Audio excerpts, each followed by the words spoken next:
Now, this is a little strange, but I mean, for physicists it is, but not to me, because I've always figured that they were a little bit wrong, a few billion years under on the real age of the universe. Alright, so they found this star it's called Methuselah. It's over 14 billion years old, and they've done tests that figure it has to be around 16 billion also. Now, if the universe is 13.7 billion years old, now how can this be? Well, if the universe isn't 13.7, is closer to about 17 billion as the Mayans said it was, which had quite a bit of knowledge about astrophysics, then this would be completely possible. Or another theory would be that this star has literally migrated from another galaxy or in another universe through the vastness of space and eventually ended up in our universe. Right? But that would take longer than the age of this thing. I mean, from our universe to the closest universe would be gigaparsecs away. I mean, it would be insanely, phenomenally far.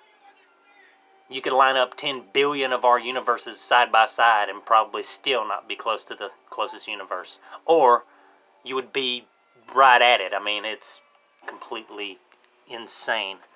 But as the Mayans said that the universe, their estimates were around 17 billion years old, a lot of things start making a little more sense when it comes to the ages of certain things and the formations.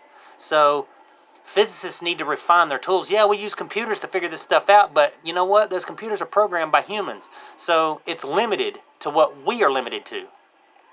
So if we think one thing and we program the computer to do it, then it's not going to be able to figure much else out except for maybe some calculations other than that we can't find out. But it's going to be limited because we programmed it. See what I'm saying? So literally, they're going to have to adjust their software and adjust their calculations because they keep creating more paradoxes for themselves when it's a lot simpler to understand than they keep laying out. I mean, like I said, astrophysics is not hard. There's only 3 primary factors. There's space, the subject, and movement. And that's all you have. And that's what everything comes from. Those 3 factors. Like I said, there are many individual factors, but those 3 primary factors are what govern the universe. Or space, for that matter. Because space and a universe are 2 completely different things. And like the Big Bang Theory here. I mean, it just seems kind of funny that nothing else existed. Well, what about all this space here? You know what I'm saying? You can't erase space without having space. You're not going to be able to take infinity from infinity and equal something. You just can't do that.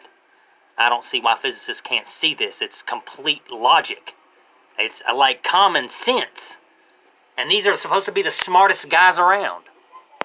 See, the older methods they used in the 90s had the universe at about 18 to 20 billion years old, which is actually fairly accurate when it comes to the Mayans, because they believed that the universe was around 17.3 or 17.6 billion years old, close to 18 billion years old.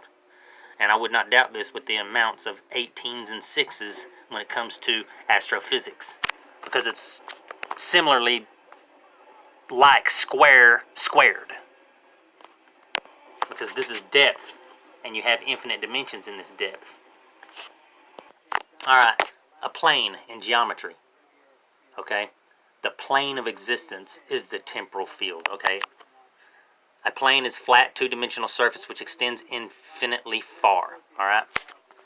So this, it's not necessarily flat because there's depth in space. But this is the temporal dimension. This is the flatness that we see. This is the plane of existence. Okay, see the temporal dimension. It cannot move freely in time, but subjectively in one direction. Technically, it's stationary. It's static. Space can only be space. It's static, stable existence. See, there's only one temporal dimension. This is the flat plane of existence. This is the flatness. I'm just trying to explain some dimensions of space and the misconceptions that we have of dimensions. Dimensions aren't some kind of other world. What it is a measurement in space And the reason it's another world, or so to speak, is because these dimensions can harbor any kind of planet in any kind of position. Of course, then you have your spatial dimensions. Now, we only see 3 of these spatial dimensions. But when it comes to space, where there's no up and down at all, you have a degrees of freedom.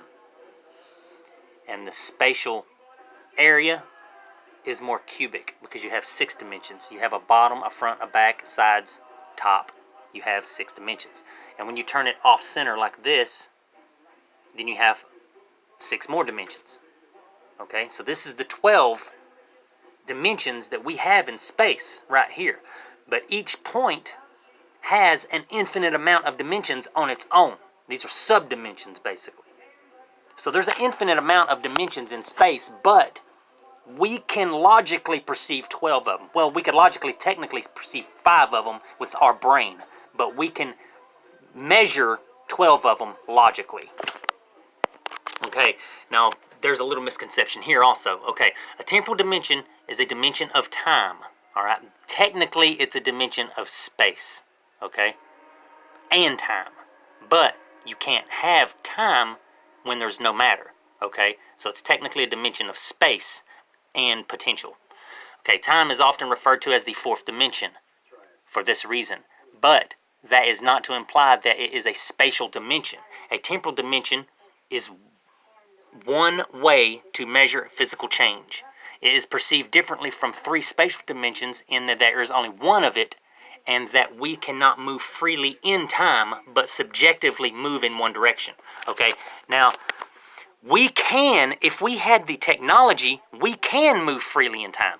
Now, we would not be able to move in time as in travel into the past, because we're in a timeline, okay? And we would have to literally rewind the galaxies into their positions, as I've stated in another video. We can't do that. But we can change our position in time. Say we move closer to where everything is spreading out from, the center of the universe, okay? We would be moving back in time. So we can change our position in time, but we can't necessarily go back in time. See what I'm saying?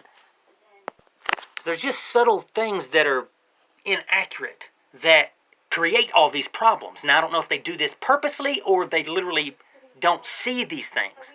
But it does take some pretty good abstract thought and abstract thinking to be able to recognize these subtle little factors that are throwing all of our astrophysics and all of our quantum theory off.